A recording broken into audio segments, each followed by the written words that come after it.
Welcome to the third episode of the Wohlers audio series. My name is Noah Mosto. I'm excited for you to join today's conversation between Terry Wohlers and Bob Willig, the CEO and Executive Director at SME. Please make sure to subscribe to listen to more conversations like this between experts in the additive manufacturing and 3D printing community. Let's get started.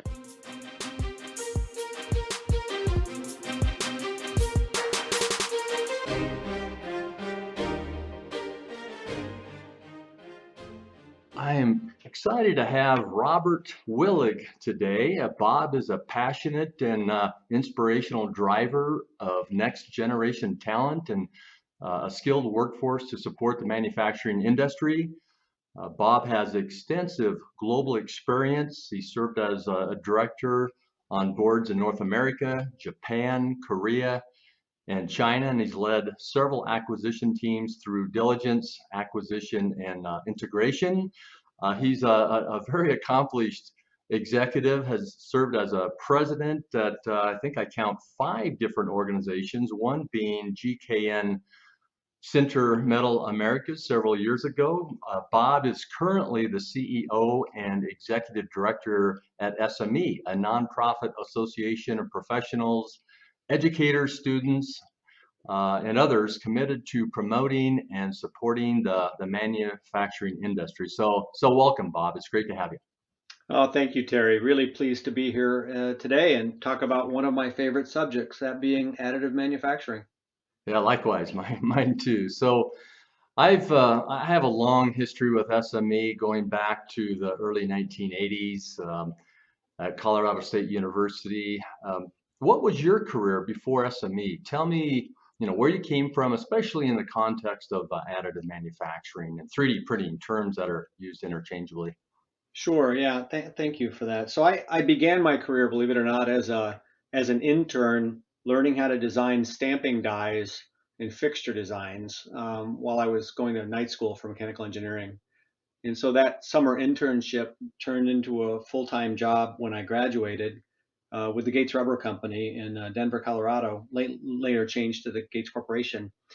But that job and that opportunity turned into 26 years of skill development, leadership opportunities, moved around the world, some great exposure to all sorts of different kinds of manufacturing, and culminated with me being the president of their power transmission business. So a fantastic run, and frankly with a great company. After I left Gates, I went to GKN, as you alluded to earlier. GKN is a British company, quite experienced British company, both in the automotive and the aerospace businesses. And one of the opportunities when I was at GKN was to run their powdered metal business here in the Americas. And that was my first real exposure to additive manufacturing at that time. As you know, lots of similarities and frankly process overlaps between powdered metal and additive manufacturing. So great opportunity to get exposed and to truly start to understand what I like to call the art of the possible of additive manufacturing. Very briefly after that, I had an opportunity to run GKN's driveline business. I'll call it the everything in a car that connects the wheels to the engine except the transmission. So a great opportunity once again to learn about and lead manufacturing organizations in different kinds of technologies, different areas of opportunity for technology. And then finally went to a company called Stoneridge. Stoneridge is an electronics and mechatronics company, and I led one of their operating divisions before landing here at SME 7 months ago. Impressive background, Bob. It really is. So what attracted you to SME? What did you find so appealing, and what do you hope to achieve at the organization? Well, thank you first off for the kind compliment. It's been a fun 35 years coming to the point where I am today. Be honest with you, SME arranged my first factory tours was when I was at university many years ago. And so frankly, I like to say they were one of the first influences behind introducing me to manufacturing and igniting the passion in me about manufacturing, both to optimize and make more efficient manufacturing processes all the way around. So the opportunity to come join a nonprofit mission-driven organization, and our mission really encompasses two primary areas. First is to promote manufacturing technology, and the second is to develop a skilled workforce to support that technology. So you can imagine coming full circle in my career from a nonprofit that helped introduce me to an industry and gave me 35 amazing years in this industry to now come back, and the opportunity to lead it was something I just jumped at. And really for SME, it allows me to opportunity to both protect our 89-year history and our legacy. And as I like to say, our legacy defines where we came from, and it defines where we are, and it will help define our future course, which we're charting now for where we go next. I mean, SMEs comprise of some amazing people. We're an organization with 250 talented staff. We have thousands of volunteers who help support us in everyday activities that we do all over. And then we have thousands of members who do the same. So it's a big organization of very talented, but I'll say more than that, passionate individuals who want to promote and support manufacturing.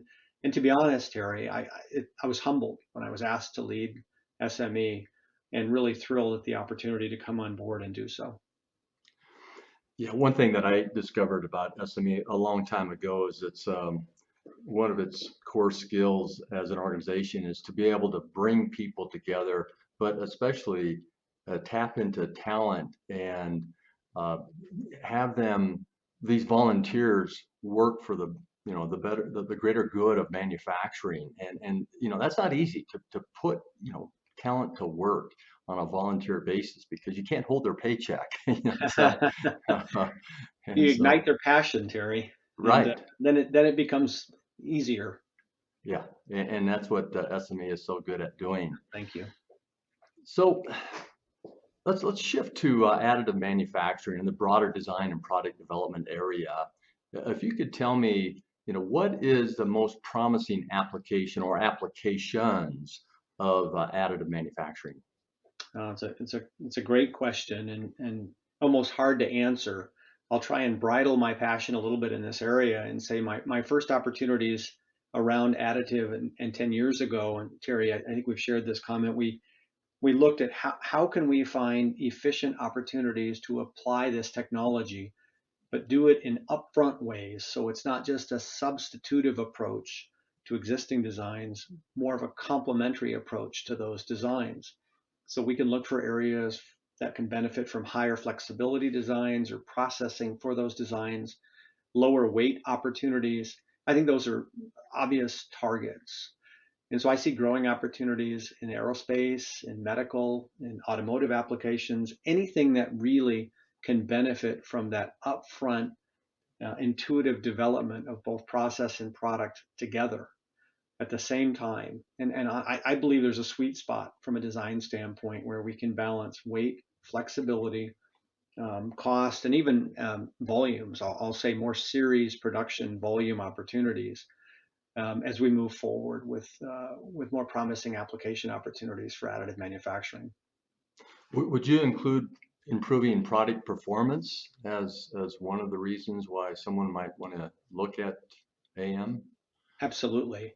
I think if we look at the end game and work backwards, and we say we really need, as opposed to a technology push, meaning a solution looking for a problem, if we look at an application pull, meaning the only way we can design this product is through the use of additive manufacturing. So not only is it going to give us a highly efficient design from a weight standpoint, a material use standpoint, frankly, a sustainability standpoint in terms of rare metals, but it's going to give us product performance we can't get any other way. And even recently, I listened to one of your earlier audio sessions with Olaf Diegel, where you talked about design for additive manufacturing, or DFAM. It's really working from the inside out, as I like to say, and I couldn't agree more with your thoughts, by the way, in the audio series. I talk about how do we grow a part as opposed to start with a block and remove material to get there, or even how do we form a part? Well, no, let's start with how do we grow it from the inside out. Take the opportunities to think in 3 dimensions, and frankly, not always in a linear 3 dimensions. There are parts we can't build any other way unless we build them from the inside out in 3 dimensions, one layer at a time. Is anything holding back the additive manufacturing industry? What kind of adoption or broad application challenges do we face? It's funny. When I first started as a product designer many years ago, we were using stereolithography to check fit, form, function, to give us a 3D visualization of our parts where we could hold them and look at them and touch them and think about them.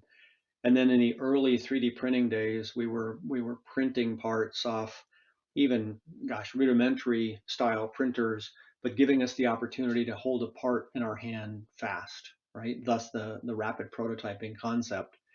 But we've moved so far beyond that now in terms of what I'll call near net shape products that we can bring right out of our 3D printing or additive layer manufacturing processes. And my challenge, my question to the industry is, are we educating our people fast enough about the art of the possible, the capabilities that we can bring forth with some of these processes? And I mean starting in high school. Are we doing enough to educate high school kids as they move on through, whether it be manufacturing or design engineering oriented careers? Do they have an understanding and a knowledge up front about this so they can create an application pull as opposed to a technology push for products in these markets? So for me, the question is one of understanding what the possibilities are here and not limiting ourselves by using terms like rapid prototyping or fit, form, and function, but more series production because it's the only way we can make this part. And then I'll go back again to your conversation with Olaf Diegel. He mentioned a manifold as was a great opportunity for a way to grow a part in 3 dimensions versus machine it, and some massive weight savings, massive cost improvements. Well, where's the next manifold? What does it look like? And maybe it's not been designed yet, but certainly the opportunities are endless. Yeah, I couldn't agree more with your comments, Bob. So here's something to consider. The current thinking in the current workforce. You mentioned reaching high schools. I would argue maybe even lower ages, maybe middle and junior high schools, perhaps as an introduction to this way of making things. But if you look at the current workforce, do you think that they are locked into the past ways of thinking and these new approaches? I mean, what can we do to unlock that thinking and really for them to look at product development and manufacturing in an entirely new way? I would answer that question in a couple of different ways. I mean, I think we need to look at higher degrees of collaboration and cooperation.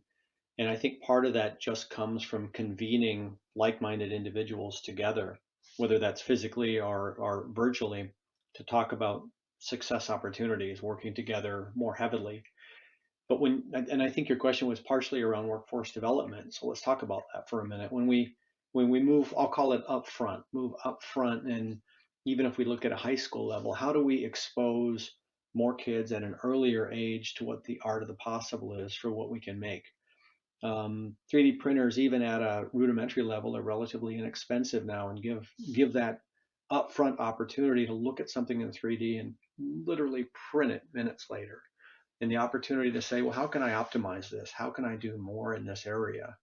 And as an example, at SME, we're heavily involved in this, doing more and more work creating curriculum development, not just for high school kids, but we offer over 26 additive manufacturing classes, both instructor-led and consultative training, to teach additive from very simple fundamentals all the way up through some very high-ended concepts around additive manufacturing. We've delivered 40,000 classes so far year to date. Excuse me, not year to date, but 40,000 classes. And we follow those up with certificates so people can demonstrate their skills and demonstrate their knowledge. So I think as one example to your question is doing more and more upfront to promote and educate. And I know you do this certainly, Terry, through the Wohlers report and the keynotes that you do as an advocate for this industry. But I think it's just being dogmatic to continuing to expose more and more individuals to the art of the possible for what this technology can do. 26 courses and 40,000 1,000 classes from SME. That's I did not know that until recently. That's impressive. Yeah, well, thank you. Delivering them virtually, delivering them online, um, certainly makes a much broader access and opportunity for individuals to learn more. We have 1,000 individuals going through certification now as well, with both our certified manufacturing fundamentals for additive and certified manufacturing technician for additive. Both of those we have individuals either going through with finished certifications or taking them now. Hmm. So you have a strong background in traditional manufacturing as well as additive manufacturing. What can the AM industry learn from this traditional, these tens of thousands of traditional manufacturing companies out there? They have a wealth of knowledge and experience. What can the AM industry, which is relatively young, it's only just north of 30 years old, what can Right. it learn from, to work toward broader adoption? A couple of things that I'd mentioned. I mentioned earlier the opportunities for collaboration and cooperation, and that's things like educating next generation designers. That's lower cost material and material development, both in terms of lower cost to manufacture that material, but also lower cost to sinter it or lower cost to form it. More effective production process development. So we have to be able to move faster. I mean, all of these are fairly rudimentary and fairly simple and straightforward, but I think that comes through more closer working relationships across the patch, across all levels. And the interesting point here is if we look at, I won't really call them competing, but alternative technologies to additive, and I think you even talk about these in your report, Terry, with we can have additive, we can have removal, or we can have forming as different alternative ways of forming parts. And so if we think about forging as an opportunity, well, forging has been around forever. And we certainly know I've run forge businesses and forge plants, so we know where forging's sweet spot is in the industry. We know where we would use a forged part. Die casting, whether that be vacuum fed or high pressure fed, we know where those fit. And we sort of have a three-dimensional takeoff from the sweet spot standpoint on volume. How many parts do you need to make? What are our tooling costs? What's the level of process efficiency? Do we understand that, and to the extent that we need it for additive, where can it fit into this world, into this market? Where does it fit in that spectrum of alternatives? And I, for one, believe, and I've used it a couple of times already, the application pull needs to be there, meaning, no, we can't make this part any other way. We need it in additive, and we need hundreds of thousands of them a year. So we need to drive cost efficiencies to align with our application needs. So I think there's an awful lot that can be learned from traditional manufacturing, which has evolved over obviously lots and lots of years, and where we're relatively young in additive, yet we really are at I'll say it, a cusp of opportunity here. And I'll go back to right where I started, and that's collaboration and cooperation between really all parties in this spectrum. Yeah, no, you make some great points there. Let's shift into the advancement of the AM industry and how SME can help with it. One area that I think the industry has struggled with some is scaling into series production. And that's something that traditional manufacturers have done for 100 years. What can our industry do to more effectively create opportunities for scaling into series production? So I think there's a couple of areas. I'll go back and talk about collaboration and cooperation between all parties, which is needed in order to drive opportunity and opportunity growth.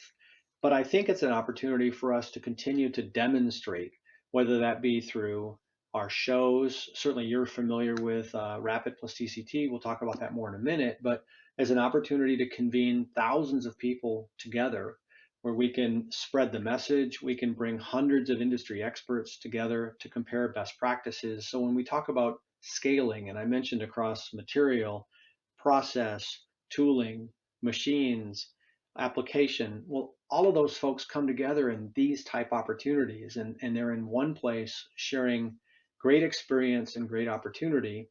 as much for identification of applications, whether that be in, let's call it medical as an evolving opportunity, or whether that be in aerospace, which is, I think, more advanced, to be honest with you. I think as we scale production, which is where we need to go to start to penetrate higher percentages of overall application penetration in the market, we're going to have to do it by building on each other's strengths as a team. What can SME do to help? So we do a few things today. Well, we do a lot today. And I mentioned earlier about the training courses that we offer and develop really across the additive spectrum, as well as giving the opportunity for people to become certified in the areas of additive manufacturing as both the fundamentals and as a technician. I know, Terry, you were heavily involved as well. We were one of the founding members of America Makes, one of the 16 manufacturing institutes, and we lead the Additive Manufacturing Coalition on awareness, business case, and workforce development. Those all sound familiar because that's what we're talking about here in terms of how do we drive this industry deeper and further along. Well, it's bringing everybody together, and that coalition is a good example of that. Within SME, we lead several technical communities, one on additive and one on medical additive manufacturing. We published several reports, including one that just came out 2 weeks ago on medical additive manufacturing industry report, just came out in the last couple of weeks. So again, trying to share details, share information, convene the groups together. And I think I already mentioned, but RAPID plus TCT, and Terry, thank you for being one of the keynotes this year. We bring industry experts like you together to motivate, inspire, and excite those who come to the shows about, well, what can we go do next? How can we drive that together? Oh, thanks for mentioning that, Bob. It's I'm looking forward to it, especially given that it's in person, so to shake hands and Oh, definitely. touch parts, and I'm really excited about. Noah and I both are excited about attending Rapid plus TCT next Great. month in Chicago. So let's talk about that some. So why is it so significant in the AM industry? I guess I could probably weigh in too, since I've attended. I haven't missed one in almost 30 years. But I'd like to, as a CEO of SME, from your point of view, what do you see as, why is this event so significant to the industry? It's been around for 30 years. I use the name synonymously with additive manufacturing and the most important and influential show in North America. But frankly, more to the point, the show brings together all the industry players, and we're thrilled to be back face to face, to be honest with you, as we work together really to advance the industry to another level. I have the brochure just looking at it now in front of me, and I'll be there. I'll be there the entire week. So I'm excited to meet many of the folks that will be there as well. But even more to the point, when we look at the panels, the keynotes, the presentations, the exhibitors, the sponsors, the industry support, it's the largest show in North America. It's been around the longest, and it really does evolve as our industry evolves. So to me, it's very, very significant for many different reasons, none the least of which is it's really the guiding light in terms of where we go next and bringing people together to do this. Yeah, you mentioned the program. I'm holding it right now, looking at it. I received it a couple of days ago, and it's Great. beautifully done. It's one of the most impressive programs I've seen. You guys, your staff, did an excellent job in Well, pulling it thank you for together. that. So I'm very proud of them. yeah, you should be, and I am too. So I'm looking forward to it. What makes the event and the AM community, it's been around for 30 years. Why is it still relevant and vital to our industry, in your view? It's the industry votes with its feet, for lack of a better word. And every year we have lots of folks returning, lots of new folks coming, and we're excited, even coming out of the post-pandemic era, for folks just coming to get back out. And I'm excited at the opportunity for an in-person event and the ability to come together and be together. I mentioned our partners already. They're all important. If I mention one, I have to mention them all. But it's important because we have passionate partners that want to come together and work together. And honestly, we have to advance this industry faster. Coming out of the for-profit world, for me, we need to move faster. We need to move faster with the opportunities that we help afford the additive manufacturing industry in total. And you'll hear me talk about this in a minute, but it's very, very important for SME. It's one of the pillars of opportunity for me in total. I'm passionate about this to advance manufacturing and, advance additive manufacturing in the things that we talked about in terms of promoting technology, developing a skilled workforce, and convening us together. And we do all of that at RAPID plus TCT.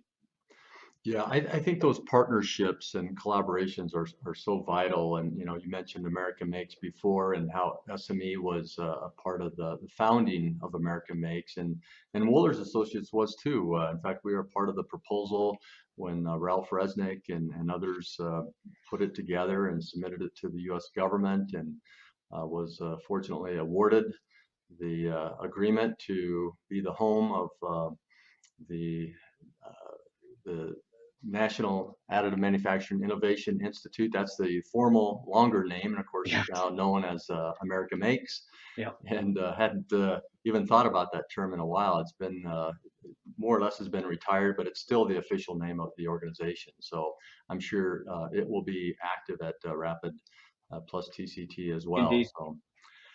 So let's look at what's next. We have only about 5 minutes or so left.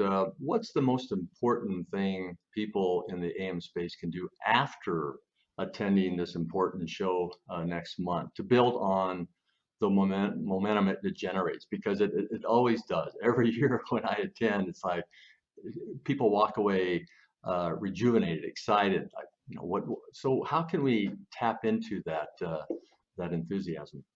For me, it's don't be afraid to continue to challenge paradigms. The art of the possible hasn't even yet been explored. And when we talked about growing parts from the inside out and thinking in 3 dimensions, and Terry, you and I have talked separately about, and I think you even talked with Olaf Diegel about, 3-dimensional nonlinear lattice structures and topography structures. And don't be afraid to challenge any of those, because, frankly, the way that we will advance this industry is to think big, think outside the box, and think challenging for what I'll say is the art of the possible. Combination of multiple components into one that's very complex that you can't build any other way. So drive the passion and excitement that you leave the show with across organizations, across people, across industries. Yeah, I believe you and I had a brief discussion about the next generation, and how can they be inspired, and what can we look at for inspiration, and I think biomimicry came up, and nature has had thousands of years to develop, and now that we have a way of building these structures. Previously we could design them, but we couldn't build them, but now we can. Not all of them, but many of them, and so I think it's something that excites me, is putting together experts in natural plants, animals, insects, reptiles, and so forth, and then combining that domain expertise with engineering and manufacturing, and to see what might come as a result of that. So it's to me is very, very exciting. I agree, indeed. I think we're only scraping the surface of where we can ultimately get to. So with all due respect to, in fact, I shouldn't really phrase it that way. If you look at how additive manufacturing has been used to date, most of it, not all of it, but most of it has been used principally for design validation, some very rigorous prototyping and tooling applications. Still a relatively small amount of the money spent in the industry is on series production. You and I know that's where the money is. Yes. Prototyping and getting the design right early in the design cycle when changes are least expensive, that's vitally important, very, very important. So companies, if they're not using it, and should be using 3D printing for that application. The next frontier, of course, is production applications. What can be done to speed the adoption of the technology for series production? Oh boy, that's the $64,000 question, isn't it? Well, no, it's probably a $64 billion. Well, you're not wrong there. And you may have caught a prevailing theme from me about we've got to convince ourselves, we have to convince our industry, but we also have to convince those that are just entering our industry. And I think that means that's a trifold approach, frankly, if you will. And we need to stop using terms like rapid prototyping. I mean, there's nothing wrong with using that term, and it absolutely is a wonderful opportunity for additive, but it's more than that even, right? It's exactly what you just talked about. So the opportunity is changing the paradigm, educating folks in a different way. SME is doing this in many ways, and I won't get into all of them, but things like Skills USA is something we created in 2013, which gives high school students the opportunity to compete at a state level in additive, and frankly end up going to a national level with Stratasys, our partner. And as an outcome of that, also taking our certification classes. The point with my example is we're exposing more younger people up front to the art of the possible for this. And we're not limiting to the things that you just discussed, which is fit, form, function, proof of concept, prototyping, but it's truly getting to a series production level. And I think it comes back to my comment earlier, what is that true sweet spot? And it's probably a multidimensional answer on number of parts you need to produce, the mass that you can live with, the complexity of the design you require, how creative, or as I say, how much will we take advantage of the opportunities of the elegant solution that additive often is? Because if we're not taking advantage of those features, advantages, and benefits, then we may not see the value. Yeah, I couldn't agree more. You mentioned Skills USA, that conjures up, it was formerly named U.S. Skill Olympics. And I got involved in forming with the team, the first CAD competition. And I knew little about it. This is back in the late 1980s, early 90s. I was involved for 5 years as chairperson of that competition, not of the entire Skills USA as it's known today. That's fantastic, Terry. Knowing you, that doesn't surprise me you got engaged with it. But I just think it's just such a great opportunity to give good level industrial manufacturing exposure up front. And honestly, working on that image of manufacturing and creating an interest at a young age for folks to want to go work in it. Such an impressive event each year, the Skills USA, incredibly impressive, bringing young people together to compete nationally and then ultimately internationally. So I urge our listeners to check it out, and if it's in their area, to have a look at it, because it's, like I say, very impressive. One final question. What will be SME's role, let me back up. Will SME play an important role in the AM industry in the future? And if so, how? Well, the answer is yes. Its CEO, first off, is really passionate about it. So that in and of itself ought to tell you something, but more to the point. The answer is yes. We feel we play a big role already because we touch it in so many areas. And frankly, the areas that I've talked about around workforce development, around skills development, around convening individuals together, around passionately bringing organizations and sponsorships together. And we are going to do more. Yes. My answer to that a little bit is stay tuned, but I'll say that we view it as one of our pillars of growth for us as a nonprofit. Something that's very, very important for us is in terms of advancing manufacturing and the manufacturing industry. We believe AM will be a key part of that. And so stay tuned, because you'll see more in this area from SME. Great. Look forward to hearing more about it. Well, Bob, it's been a pleasure to have you on this audio series program. And it's it's interesting. It's refreshing to have an executive, a top executive, knows so much about manufacturing in general and additive manufacturing in particular. So congratulations on your relatively new position at SME, and I look forward to the opportunity of working with you in the future. So thank you again, Bob. Well, thank you very much, Terry. Thanks for allowing me to come on and talk to you and talk to the industry. And thanks for your personal commitment that you've put in place for all the years around advancing additive to the next level, and looking forward to seeing what we can do next. Likewise. Well, thanks again, Bob. Thank you.